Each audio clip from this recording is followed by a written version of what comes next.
Welcome to the coolest politically correct channel you'll ever find out there. It's Curtis YZ, and get ready to strap yourself in for the coolest stuff ever. And prepare yourself for today's topic. Star Wars, Episode 1 and 2 versus 3. Get ready, take cover. Don't forget to smash like, subscribe, and share the action. Curtis YZ Channel. What's up, everyone? It's Curtis YZ, and today I'm going to be explaining to you how in the world a Star Wars fan could be a fan of Episode 1 and 2 and come out of Episode 3 on the fence, basically. Let's get it out of the way. Attack of the Clones? Loved it. I thought it was fun and great, and yeah, looking at it now, watching it now, there's some weird acting choices, or whatever, and yeah, some of it's cringy, but ultimately, it's so few and far between for me. There's so much that I still enjoyed, that I liked it. There was a lot of visual moments that I was just very proud of for Star Wars to see a whole new thing to me. That Jango in the rain fighting against Obi-Wan, all those moments were pretty badass to me. The middle action of it all is what I was interested in. The beginning chase scene, the cantina, it just had a lot of moments for me that really stood out. We're just gonna go through these quick. Phantom Menace, I actually like this more, I think, a little. It's kind of hard for me to say. I really like both of these movies a lot, and for me, my problem wasn't Anakin, it was Obi-Wan. But by the end of that movie, I really liked Obi-Wan, and we lost Qui-Gon, the one that I was perceiving to be the main character.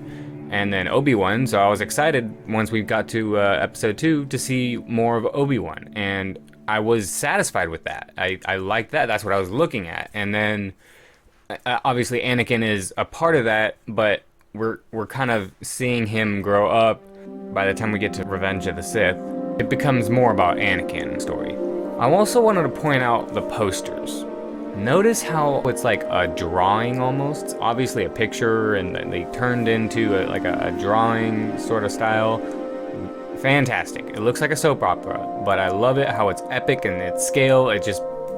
It's Star Wars to me. Now I'm going to show you why, because Star Wars has always looked like that to me.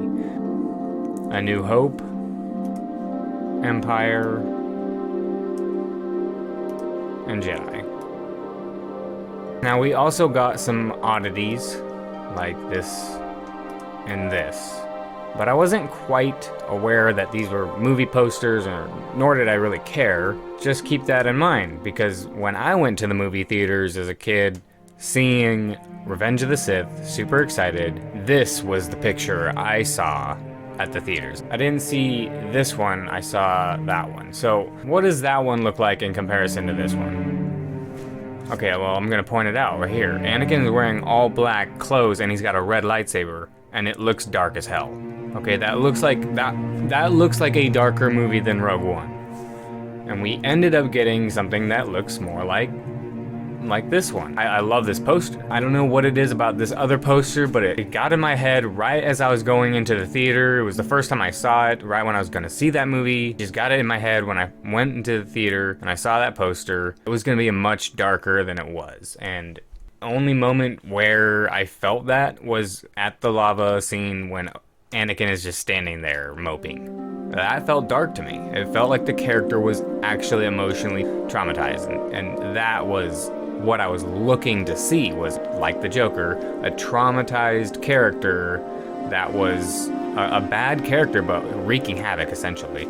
I just wanted to see this. I wanted to see him being evil pre-Darth Vader, or I was also kind of expecting to see him in the suit, and then halfway through the movie we get to see some Darth Vader action, but we didn't get that. And I get it now, but that is what I went into it thinking. I thought it was gonna be this really crazy, I don't know why, I mean, I was a kid, but I thought it was gonna be a crazy dark movie with really cool Star Wars action. I don't know what else to tell you. Does that one look like it's gonna be a much darker film than this one turned out to be?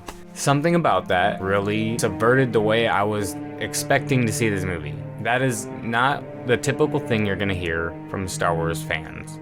but that is how it happened. I mean, I like the movie. My main problem with it ultimately was that there was so much action versus in 1 and 2, the action was limited. By the time you got to those final fights, there was more emotional weight to me in 1 and 2, just because the final fights, there was a lot of tension build up to it. 3, there was so much fighting going on, but none of it was emotionally set up to me, almost. It was just so quick, and it just didn't have that impact for me.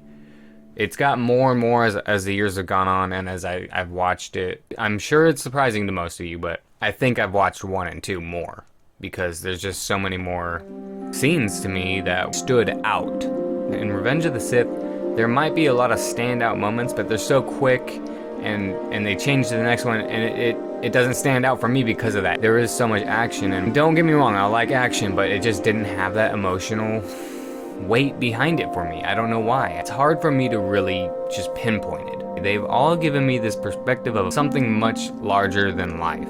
Their actions are potent, and their actions have consequences, and there's impact, and it just felt like, you know, when he cut off Mace Windu's hand or something. It was so quick and unwarranted.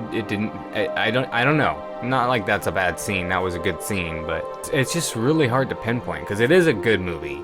I do enjoy it, but for me, there was just so much action, and it just did not have this impact behind it. I don't know how else to explain it, and I can't explain why it didn't fully.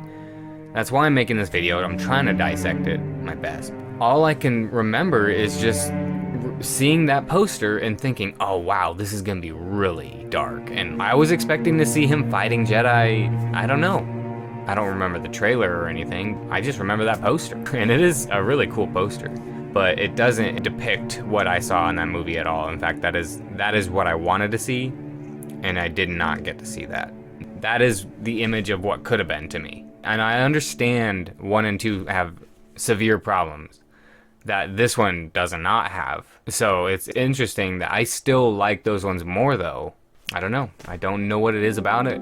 It's really hard for me to explain it, because I understand why people like 3 a lot. I totally do. But for me, 1 and 2 just had something about them that stood out more than 3 did for me. I think it maybe comes down to I was underwhelmed with what I got compared to what I thought I was going to get. That makes sense when I think about it. I just was mostly underwhelmed with what I got. Take that for what it is. Obviously, I still like the movie. It just is what it is. It's always going to be the worst one out of the 6 for me, because I really liked 1 and 2. But it's weird, because it does get better each time I watch it, and 1 and 2 don't really get better each time I watch it. So it's just one of those things where I had mixed feelings coming out of it. I liked it, but it was so much action that I just felt like none of the action was taking it serious enough. It didn't have the depth that I was expecting. So it's just a really hard thing for me to explain, and I hope anybody that watches this understands that I don't not like this movie. I had expectations, you know. That's what happened ultimately. You know, I had these expectations and they didn't come to fruition. You know, I think we've all been there. But I mean, I'm sure most of you had those expectations with 1 and 2, and I didn't really have them for 1 and 2. Thanks for watching, everyone. If you like this content, then smash that like button and go down there and subscribe to become a member of the Curtis YZ Subscribers Group of People Club. Thanks for watching, everyone. Take it easy.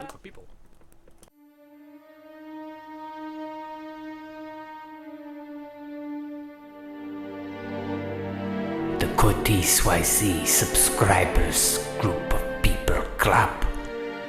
Become a member today.